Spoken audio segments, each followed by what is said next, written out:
할렐루야. 오늘 또 이른 아침 일찍 일어나 하나님 앞에 마음을 모으는 모든 성도님들을 위해 하나님의 은혜가 섬겨진 교회에 하나님의 충만하심이 함께 하시기를 간절히 바랍니다. 오늘 저희들이 함께 볼 하나님의 말씀 고린도후서 11장입니다. 고린도 11장 16절로 26절 말씀 제가 봉독해 드리겠습니다. 고린도후서 11장 16절로 26절 말씀 제가 봉독하겠습니다. 내가 다시 말하노니 누구든지 나를 어리석은 자로 여기지 말라. 만일 그러하더라도 내가 조금 자랑할 수 있도록 어리석은 자로 받아라. 내가 말하는 것은 주를 따라 하는 말이 아니요 오직 어리석은 자와 같이 기탄 없이 자랑하노라. 여러 사람의 육신을 따라 자랑하니 나도 자랑하겠노라. 너희는 지혜로운 자로서 어리석은 자들을 기쁘게 용납하는구나. 누가 너희를 종으로 삼거나 잡아먹거나 빼앗거나 스스로 높이거나 뺨을 칠지라 너희가 용납하노라. 나는 우리가 약혼같이 욕되게 말하노라. 그러나 누가 무슨 일에 담대하면 어리석은 말이라도 나도 담대하리라. 그들이 히브리냐 나도 그러하며 그들이 이스라엘인이냐 나도 그러하며 그들이 아브라함의 후손이냐 나도 그러하며 그들이 그리스도 일꾼이냐 정신은 말을 하거니와 나도 더욱 그러하도다.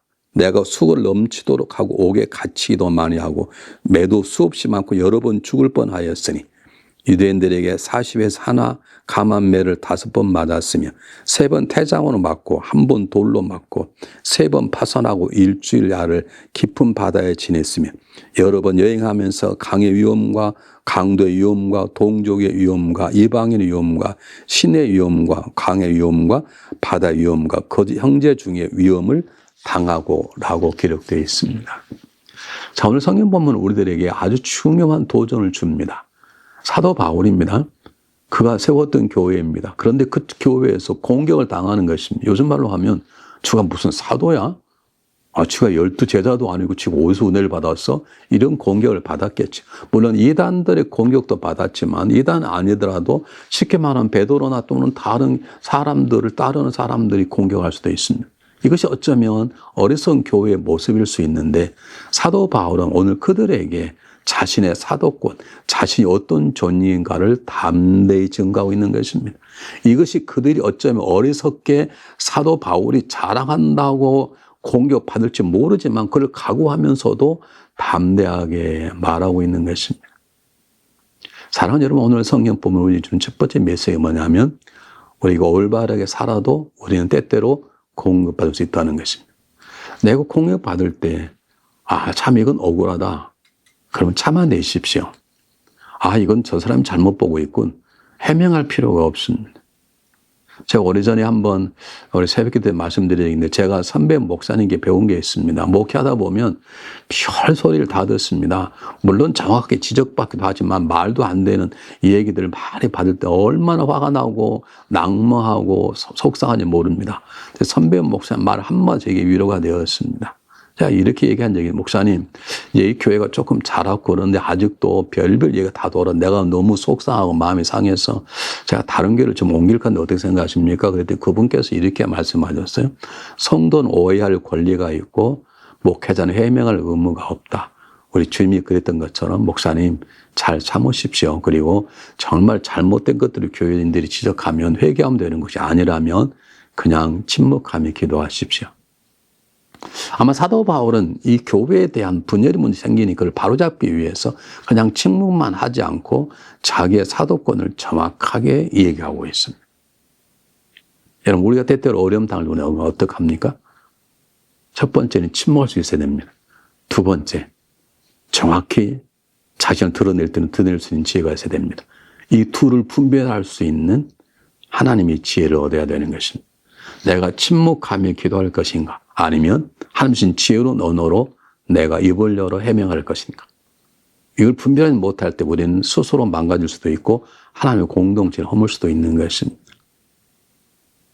오늘 한 성도가 찾아왔습니다. 목사님, 우리 속해서 제가 너무나 억울한 소리를 들었는데 제가 아무래도 해명을 좀 해야 될 것 같습니다. 그냥 왔는데 해명을 안 하고는 제가 너무 어려울 것 같습니다. 그래서 제가 기도하는 가운데 제가 생각해 보니까 해명할 게 아닌 것 같아요. 지나고 나면 다 풀릴 것 같네요. 아마 해명하면 또 다른 얘기가 또 돌 것이고 또 많은 얘기가 돌 것이면 차라리 침묵하시면 아마 자동으로 없어지지 않을까요? 전 그분은 부족하지만 제 말에 잘 따라주셔서 3개월 지난 다음에 오히려 엉뚱한 소문을 냈던 사람에게 사과를 받게 되어 그 자그마한 공동체는 오히려 건강하게 되었습니다. 때로는 해명할 필요가 있습니다. 해명 안 하고 넘어가는 거 어려울 수도 있는 것이죠. 이 두 가지를 잘 분별할 수 있도록 성이 기도해 줘야 되는데 오늘 사도 바울은 기도의 사람 아닙니까?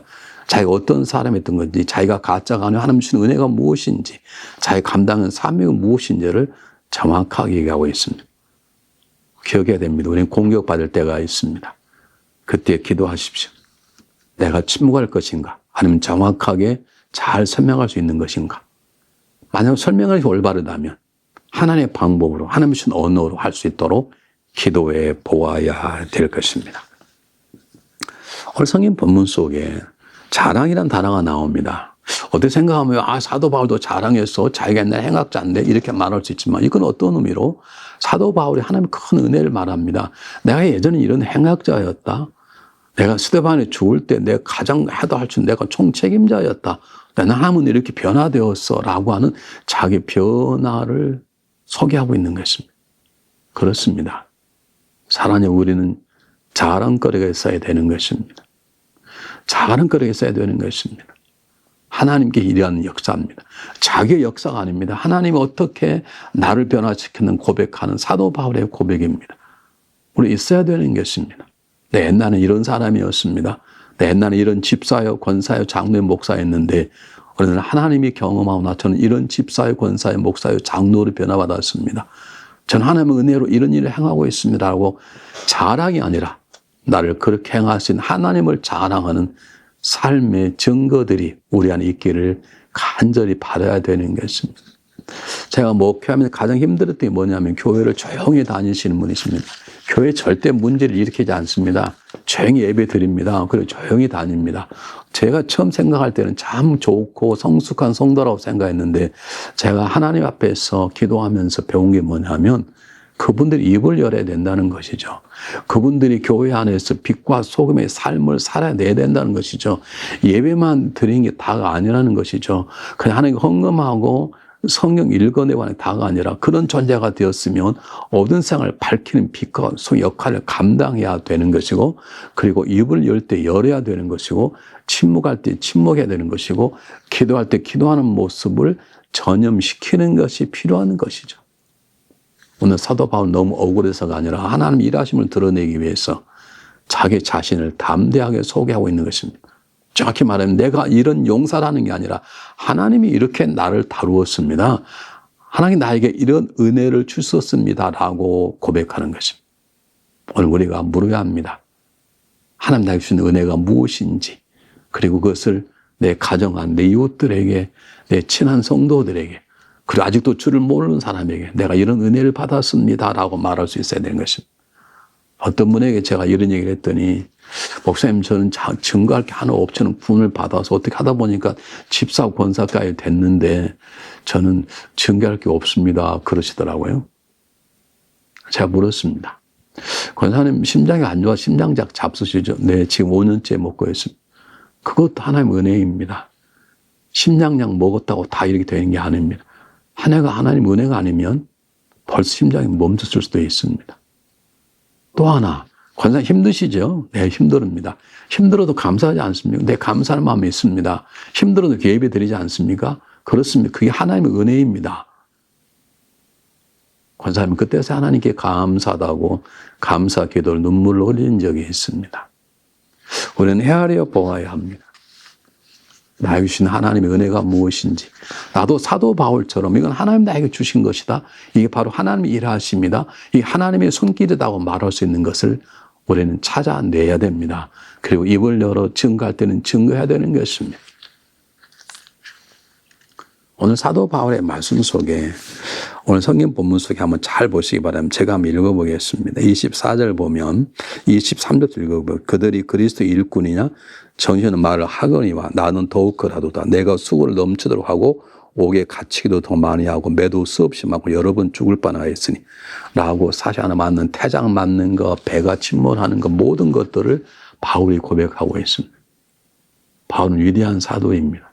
어쩌면 가장 큰 예수님 다음으로 큰 분입니다. 근데 그는 수없는 고난을 당했습니다. 그걸 자랑하고 있는 것입니다. 어떻게 생각하면 너 예수님이 가장 큰 사람이 그런 어려움 당하는 그게 무슨 하나님이야? 그게 공격받을 있지 않습니까? 그런 위험도 있을 수 있습니다. 근데 사도 바울은 그게 너무 감동이고 은혜고 숨길 수 없는 하나님의 은혜이기 때문에 고백하는 것입니다. 여러분, 주님께서 말씀하셨습니다. 누구든지 나를 따라오든 자기를 부인하고 자기 십자가를 지라고 말합니다. 자기 십자가는 두 가지 뜻이 있다고 흔히 말합니다. 자기 십자가는 날 향하여 주신 하나님의 계획입니다. 그게 내 십자가입니다. 두 번째는 그 십자가를 하나님 주신 내 주님의 뜻을 행하기 내가 지불해야 될 값입니다. 희생입니다. 헌신입니다. 그 뜻을 그 길을 가기 내가 지불할 고통의 아픔입니다. 그게 십자가입니다. 하나님 우리 정말로 구원받았습니까? 내가 모든 걸 내려놓았습니까? 내 유익을 포기했습니까? 그걸 끝나는 게 아닙니다. 십자가를 져야 됩니다. 십자가는 무엇입니까? 하나님 나를 부르시고 세우신 뜻입니다. 십자가는 무엇입니까? 그 뜻을 수행하는 내가 지불해야 될 값입니다. 때로 고통입니다. 때때로는 눈물입니다. 때때로는 억울함입니다. 때때로는 숨막힘 같은 절망의 삶입니다. 그것을 짊어지는 것이 우리가 해야 될 것이고 그것이 우리의 자랑인 것입니다. 어떤 분이 저에게 오셔서 이런 얘기를 했어요. 목사님 저는 지금 구원받은 지 한 30년 됐는데 너무너무 감사합니다. 뭐 감사하냐고 그랬더니 너무 행복하고 사업도 잘 되고 자녀들 잘 되고 너무 감사합니다. 그러더라고요. 그래서 제가 물었어요. 그동안 고생한 적이 없습니까? 전혀 없다는 거예요. 정말 얘기 들어오니까 정말 그럴 수 있죠. 근데 성경을 자세히 보면 우리는 이웃의 십자가도 같이 지라고 말한 적이 있습니다. 나는 평안할 수 있습니다. 근데 나와 가까이 하는 사람이 어렵다 하면 그 사람의 십자가도 내가 함께 져줄 수 있어야 되는 것입니다. 교회에서 내 편 만들자는 것이 아닙니다. 하나님 만나게 하신 이웃의 십자가를 고통을 내가 함께 져주는 것은 그게 내가 지불할 십자가의 값일 수 있습니다. 내가 그분에게 부탁했습니다. 권사님 지금 너무 행복한데 제가 부탁할 게 있는데 지금 우리 교회 가운데 이런 어려운 당한 분이 계신데 좀 같이 십자가를 져주지 않겠냐고. 참 감사하는 것은 그분이 선뜻 제 제시를 받아들여 줬습니다. 그 가정을 잘 도왔습니다. 특히 자녀를 잘 세웠습니다. 얼마나 감사한지 모릅니다. 제 목회장 제가 잊을 수 없는 분 가운데 한 분입니다. 사랑하는 여러분, 우리가 구원받았다는 것은 죽어 천국 가는 것입니다. 뿐만 아니라 구원받았다는 것은 구원받은 사람답게 살아가는 것입니다. 구원받은 사람답게 살아간다는 것은 주님이 주신 십자가, 내가 걸어가야 될 내 사명을 감당하는 것이고 사명을 감당하기 위해서 지불할 값을 지불하는 것입니다. 때때로는 눈물일 수 있습니다. 때때로는 아픔일 수도 있습니다. 때때로는 말할 수 없는 암흑일 수도 있습니다. 그걸 담당히 지고 하는 그 길을 갈 때 우리는 사도 바울처럼 자랑할 수 있는 것입니다. 사도 바울이 자랑이 하나님의 은혜로 나는 큰 자가 되었다라고 말하지 않습니다. 나도 이런 어려움이 있었다고 말합니다. 내가 주님 때문에 이런 고통을 당했다고 말할 수 있습니다. 오늘 어릴 때 제가 몸이 너무 아파서 우리 어머님이 다를 때 난 너 때문에 얼마나 힘든 줄 알았느냐? 나는 너 병 치료하느라고 내가 아플 뻔했단 말을 저는 수없이 많이 들었습니다. 제가 목회할 때 제일 어려웠던 그것이었습니다. 제가 하나님 기도했어요. 하나님 제가 목회 길을 가는데 하나님 제가 아프지 않게 도와주시기 바랍니다. 어느 날 광고 시간에 우리 목사님 몸이 아프셔서 이번 주일 나오지 못했습니다. 이런 광고 안 하도록 도와주시기 바랍니다. 제가 간절한 기도했습니다. 목현장 가면 우리 어머님이 걱정은 그거였습니다. 내가 너 때문에 고생했는데 성도들이 너 때문에 어렵지 않기를 바란다. 참 감사하는 건 주님이 제 그 기도를 들어주셨습니다. 33년 동안 몸이 아파서 주일을 빠져본 적이 없습니다. 몸이 안 아팠다는 게 아니라 몸이 아팠습니다. 근데 꼭 아파도 월요일부터 토요일까지 아프고 주일날 안 아팠습니다. 하나님의 은혜입니다. 정말 감사한 게 연약함이지만 하나님의 은혜였습니다. 사랑하는 여러분, 오늘 우리는 사도 바울처럼 말할 거리가 있어야 됩니다. 내가 주님 때문에 지불한 내 아픔, 주님 때문에 내가 참았던 삶의 기다란 하늘 같은 고통스러운 삶, 그것이 변해서 복이 되고 내 간증거리가 되었다고 하는 삶의 열매가 있어야 되는 것입니다. 내가 짊어져야 될 십자가, 내가 감당해야 될 사건이 무엇입니까? 내가 세상 사람들 이것이 하나님의 은혜라고 말하는 게 무엇입니까? 간증거리가 있어야 되는 것입니다. 오늘 새벽에 나오는 모든 분들이 하나님께서 아름다운 간증거리를 주시기를 주님의 이름으로 축복합니다. 기도하겠습니다. 사랑의 하나님, 감사하고 고맙습니다. 사도 바울처럼 때때로 이웃에게 공격받기도 오해받기도 합니다. 그럴 때 우리에게 지혜를 주셔서 침묵할 때는 침묵하게 하시고, 하나님이 때 원할 때는 잘 갈라진 단어와 언어를 통해 세명할 수 도와주시며, 이 둘을 구분하는 지혜와 총명함을 우리들에게 허락하여 주시옵소서.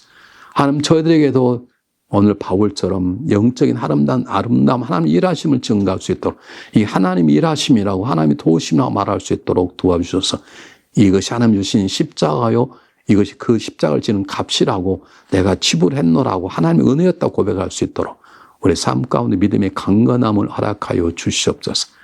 제가 원하는 삶이 아니라 하나님 원하는 삶, 우리가 꿈꾸는 삶이 아니라 하나님 원하는 꿈을 꾸게 하시고 그 길을 가는데 값을 지불할 수 있는 용기를 허락하여 주시옵소서. 오늘 한 주도 그리 살 수 있도록 복을 내려 주시옵소서. 예수 그리스도의 이름으로 감사하오며 간절히 기도하옵나이다. 아멘.